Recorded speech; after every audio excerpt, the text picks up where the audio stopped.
kandi tugomba gukoresha neza kugira ngo ibintu byose bijye muri gahunda.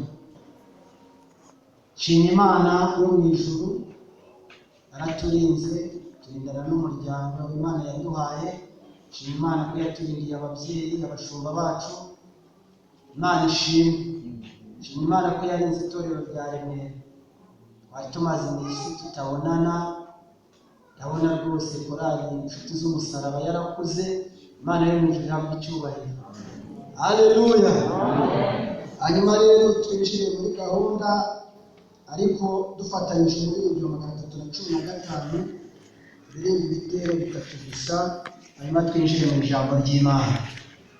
Uwo muririmbyi avuga ngo Imana yakoze neza ibidutangaza. Imana yakoze neza ibidutangaza, abantu muri iyi si batari baho, abantu muri iyi si, abantu muri iyi si batari baho, bimaze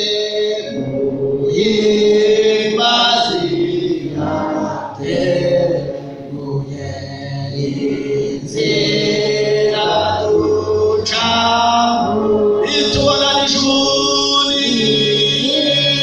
itubona n'ijuru, tutishwe n'ibyaha, itubona n'ijuru Imana, itubona n'ijuru, tutishwe n'ibyaha.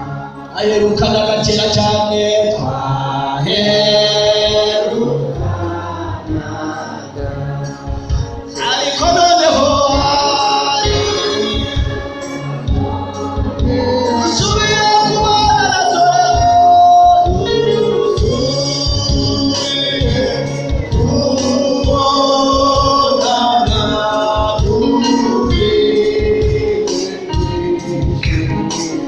dusubiye kubonana, dusubiye kubana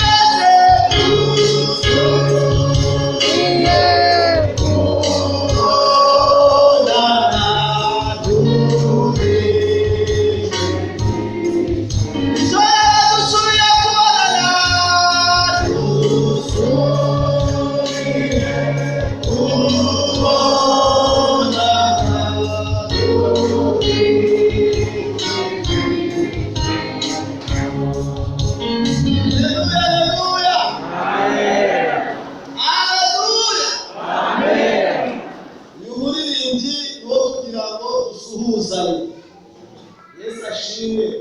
Wo kugira ngo twongere turamukanye, dusuye kubonana dufite ibyishimo. Haleluya. Naho murabyibuka yuko itorero rya mbere ryafunguwe, twari tumaze umwaka n'amezi agera muri 3. Nibwo ryafunguwe irya mbere, hanyuma Imana igenda ikora ibitangaza, tugenda dukura. Uyu munsi, haleluya, dusuye kubonana dufite ibyishimo. Haleluya. Ariko ibizaba cya kabiri abantu bagitekerezaho cyane, muhimbazi yateguye urugendo ducamo, itubananije ubungubu. Ubwo bumvaga mwabonanye kera, ariko abashyitsi nagira numva impande zose biswongeye kubananira umunsi mutishwe y'ibyaha. Haleluya. Amen. Dusubiye kubonana nanone kandi ibyaha byatishe, ariko dufite n'ibyishimo yuko Imana yaturemeye ikaturinda. Tuyikomere amashyi y'agaciro.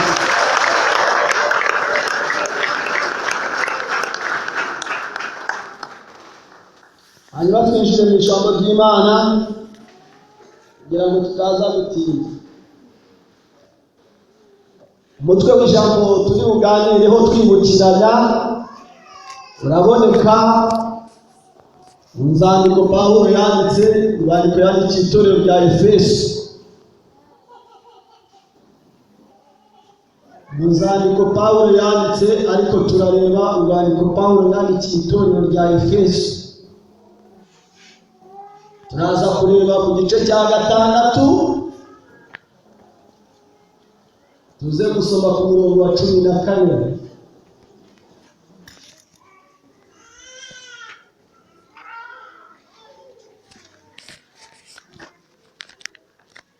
Wagezeyo? Aho tuze gusoma ku murongo wa 14. Dusome: muhagarare mushikamye, mukenyeye ukuri, mwambaye gukiranuka nk'icyuma gikingira igituza. Amen.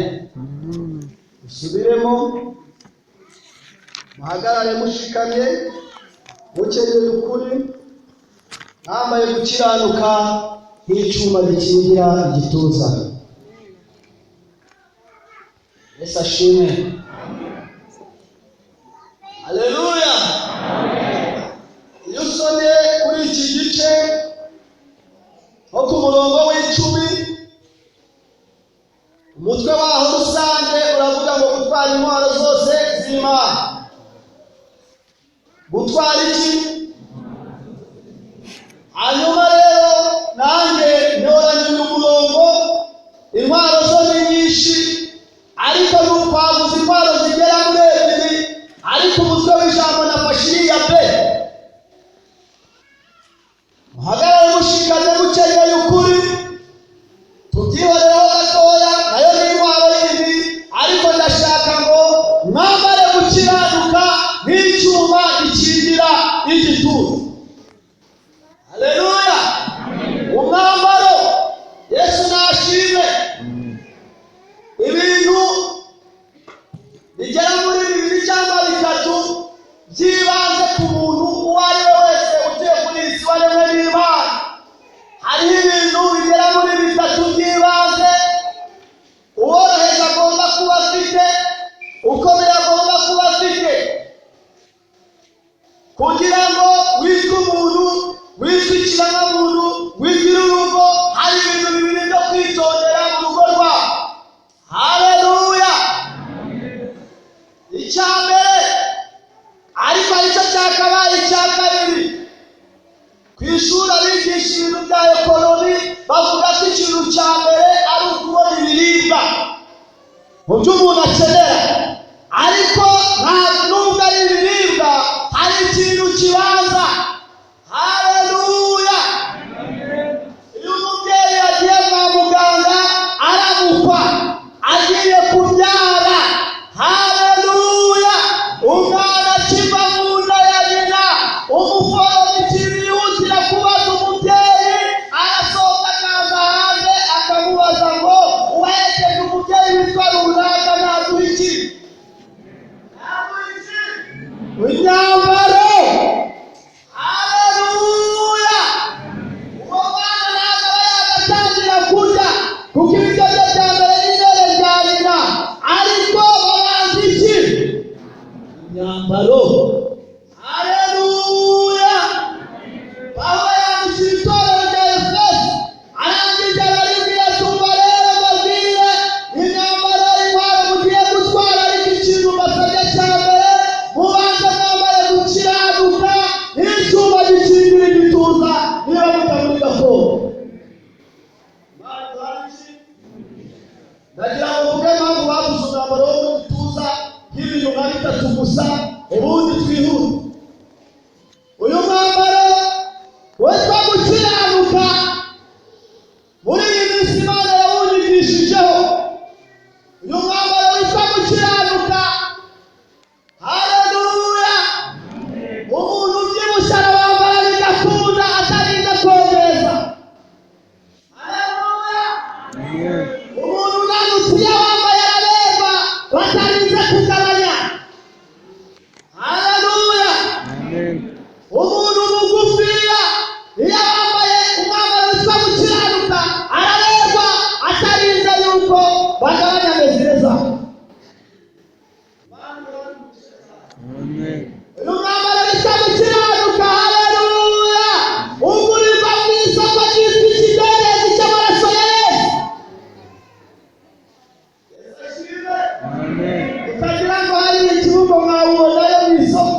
mu maduka yanyiremera mutagira ngo mwawubona. Ikabaroza ntabwo byakunda mu maduka. Umwambaro witwa gukiranuka, uyu mwambaro ugurirwa mu isoko ryitwa amaraso ya Yesu, ikimenyetso abantu bajya bo kwiyuhagira barangiza akabanguka.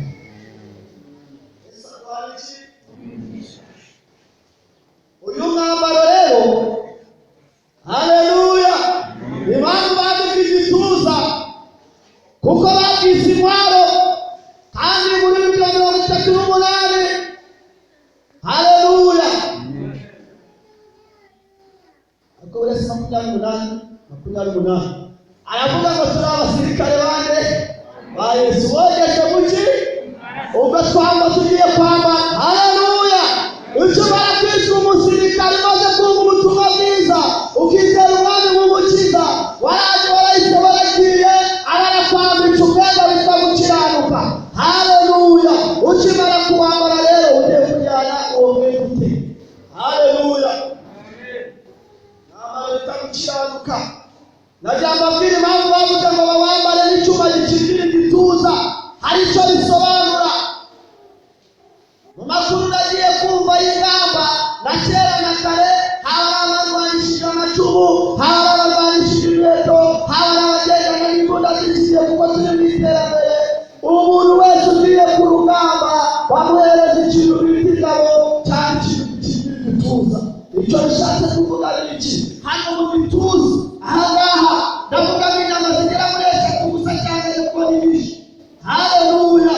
Hari inyama yitwa umutima, haleluya. Ikintu cyawukora icyayi cyo cyose kikawukomereza gukira byagora, nibyo cyangwa si byo. Hagize ikintu gikomeretsa umutima kugira ngo uzakire ntabwo byoroha. Hari n'umwijima hano, muzi ibyo ukora ntabwo njya muri biyoloji ngo bisobanure, ariko izo nyama ni inyama zibungabunze icyitwa umuntu, haleluya. Ni inyama zibungabunze icyitwa umuntu.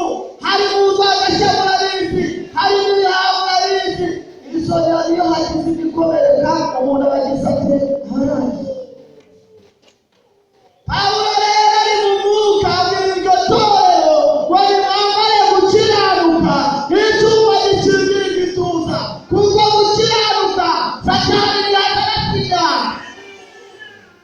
Umuntu utukwa ntiyakubita inyandiko cyitwa gukiranuka. Iyo uwo mwambaro rero witwa gukiranuka warangije kuraswa ugakomereka, mbese ikintu bita ubugingo bubagaragaje kutangira kugenda bura, kuko umwambaro wangiritse baporotezaga ubugingo. Yesu ashimwe. Torero ry'Imana, haleluya. Gukiranuka icyuma gikingira igituza. Niyo wataha ugeze mu rugo bavuga ngo uyu munsi watuganira ijambo ry'Imana, yatubwiye ngo twambare gukiranuka, haleluya. Gira ngo se turatinda cyane, oya. Umwambaro wita gukiranuka ku mukristo, haleluya, niwo yabazaniye. Abantu bashobora kwibeshya ko bawambaye kandi bo ntawo bafite. Abantu bashobora kuba barigeze kuwambara barangiza bakawukuramo. Abantu bashobora kuba bawambara utabakwira, haleluya. Abantu bashobora kuwambara batarigeze babanza kuwipima ngo barebe niba koko ibintu bagiye no kwambara babishoboye. Ushobora no uyu mwambaro rero ikintu nabonye ngo naguhembe, haleluya. Kuko Yesu yaravuze ngo yewe abafite inyota n'inzara nimuze mujye munanywe ku kivu. Reka mbabwire, dufate ingero ebyiri tugasoza ijambo ry'Imana. Dufate ingero ebyiri dusoza ijambo ry'Imana. Usetse byumvikana rata byumvikana. Tuwaje twamure yawe yijana na 12. Uko niwo tukitoreze, uko nta muntu wambara umwambaro yahawe, haleluya, n'umukoresha cyangwa yahawe na kampani cyangwa yahawe bivuga ngo narangiza birema ndajyane kubabwira icyo umwambaro tumariye hanyuma dusenga Imana.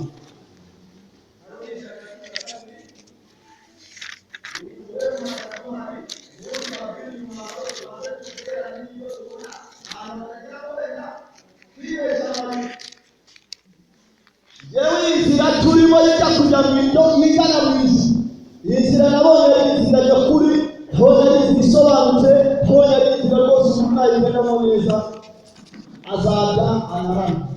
Haleluya. turafatira ibintu bya hafi bitari haleluya by'abantu bose bazi. turafata umukozi w'ahantu aho ariho hose, Yesu nashimwe. turafata umukozi w'ahantu aho ariho hose, Yesu ashimwe. tukadufata abakozi bakora muri Maroc, ariko dufate ku rwego rw'umurenge, Yesu ashimwe. dufate n'umukozi w'umurenge, twese dufite. Haleluya, amen. ni umuntu Imana yahaye umugisha akiga amashuri hano ku isi, akagira ubumenyi, yamara kugira ubumenyi Imana ikamutoranya. nta buyobozi budashyizeho n'Imana. yamara kumutoranya akayobora abanyarwanda, akayobora abaturage b'igihugu. Amen. uwo muntu Maroc iramuzi nk'umukoresha. Haleluya, iramuzi itorero, kandi natwe turabizi ko ari umukozi. Amen. hari ibintu rero bigera muri uwo muntu akorera. icya mbere, uwo muntu yarangije kumenywa n'umukoresha we, yamushyize ku rutonde rw'abakozi. Haleluya. icya kabiri, ibyo bintu akora hari salere cyangwa se hari igihembo abona, nibyo. icya gatatu, kuri icyo gihembo abona hari ibintu ke sosiyale ikora igenda imuteganyiriza kuri ibyo bihembo bye abona, kugira ngo haleluya igihe azaba amajije imbaraga gushira kuko yazikoresheje, ntazatahe gutyo gusa, azajye mu kiruhuko cy'izabukuru akomeza atuwe n'ibyo yakoze akifite imbaraga. ibyo si bitatu. icya kane, nyuma y'uko uwo muntu Imana imuhamagara aruhutse, haleluya, amajije kugera mu zabukuru, dore ko Bibiliya ivuga ngo igihe cyabo cyo kurama kizajya hagati y'imyaka 100 na 120. icyo gihe nikigera Imana imuhamagaye, umuryango asize, umufasha we, abana bazakomeza kujya ku byose yakoze. nibyo.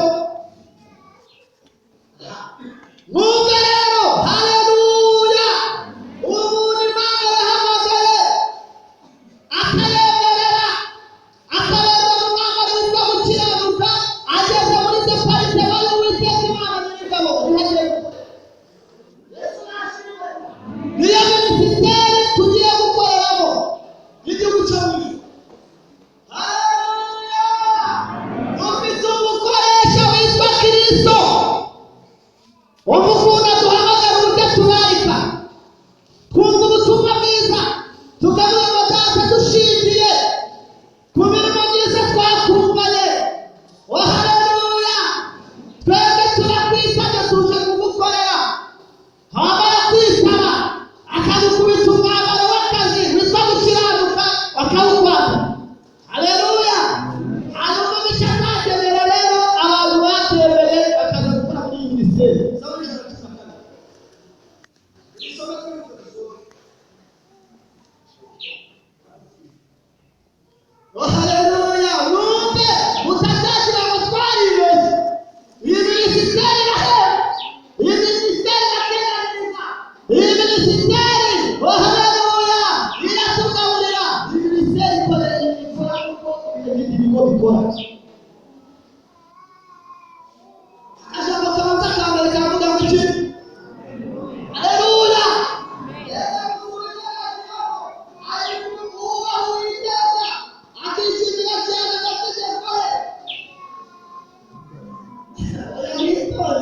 cyane. Haleluya. Hariho umuntu ugira ute yarangiza akagira ate mu kazi hariya muri wa muntu twasanze urugero agira komisiyo agira amategeko amugenga mu kazi n'ibyo cyangwa si byo. Imana nayo rero yabiteganyije uwambaye gukiranuka agomba kugira komisiyo akishyura amategeko ye. Atugendere wumve rero ihe batanye agiye gutangira byagenewe abakozi bakora muri minisiteri y'Uwiteka Imana nyir'ingabo.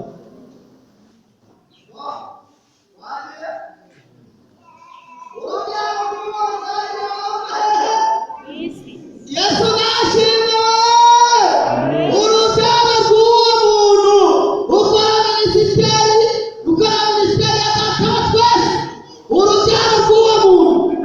Haleluya. Ruzagira iki? Ubwo bishatse kuvuga iki? Hari abantu bazarusuzugura uko biboneye se? Hari abantu se bazaratwaza igitugu? Hari abantu se bazabanaga? Abo bantu basaba bakwisha imbaraga kuko bari muri minisiteri y'Imana.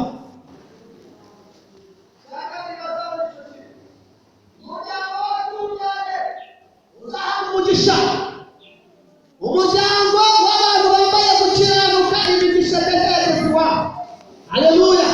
Ariko iyo dusenga tuvuga ngo Data wa twese umugisha, umugisha iyo waje mu mugore wahageze wumva ibintu bigiye kwisukanuza kuko wambaye gukiranuka ariko ukabyambara neza, apana kubibeshya beshya.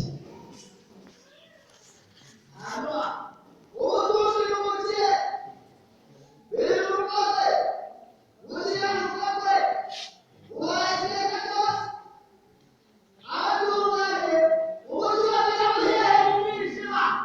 Ndagira ngo asobanure ubutunzi n'ubukire icyo ari cyo. Haleluya. Ariko ubundi turi mu isi rata, turi muri uyu murimo turimo dukora ibyo tubona hanze dushaka. Ikintu dushaka ni icy'itorero ni ubutunzi. Icya kabiri ubukire. None Bibiliya ubwayo irivugiye ngo shyiramo umwambaro wo gukiranuka, nurangiza uwambara ukubereye wumva unyuze nayo, ubundi ubukire n'ubutunzi biza bitaha iwawe urajya kubishakira rero. Haleluya. Reka nsobanure ubutunzi. Iyo tuvuga ubutunzi ni ibintu tubona mu isi bamwe bafite abandi badafite. Icya mbere ubutunzi bubarirwa mu mashyo. Haleluya. Amashyo kandi ni inka, zaba iz'inzungu, zaba inyambo, zaba ubutunzi bubarirwa mu mashyo. Kabiri ubutunzi bubarirwa mu mikumbi. Hari imikumbi y'ihene, hari imikumbi y'intama. Haleluya. Iyo tuvuga ubutunzi na bya bindi mutaza bayaziriza hari gukora amatungo y'isi nta mpamvu yo kubona ubundi tubuze ubwo nuko nyine. Ibigurube si bibyara isengesho, bibyara amafaranga, bigomba kuba iwawe kuko wambaye gukiranuka niba ukeneye kubyorora.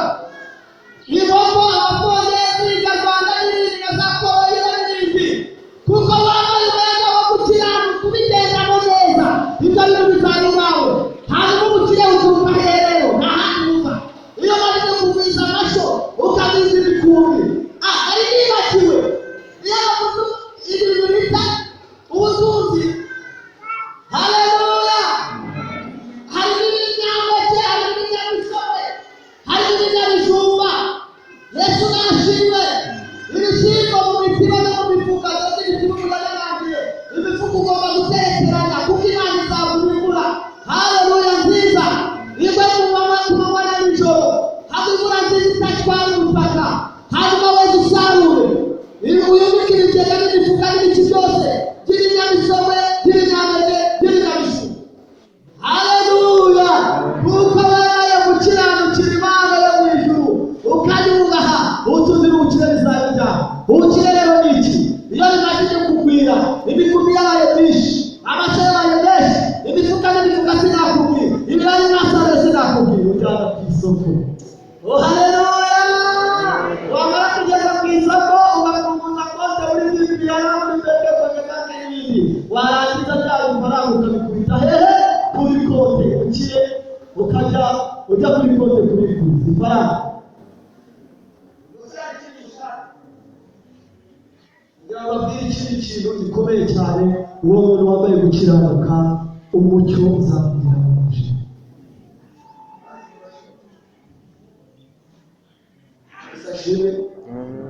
Hari ikindi, umucyo uzakubwira mu mwijima. Ubu rero usobanura umwijima,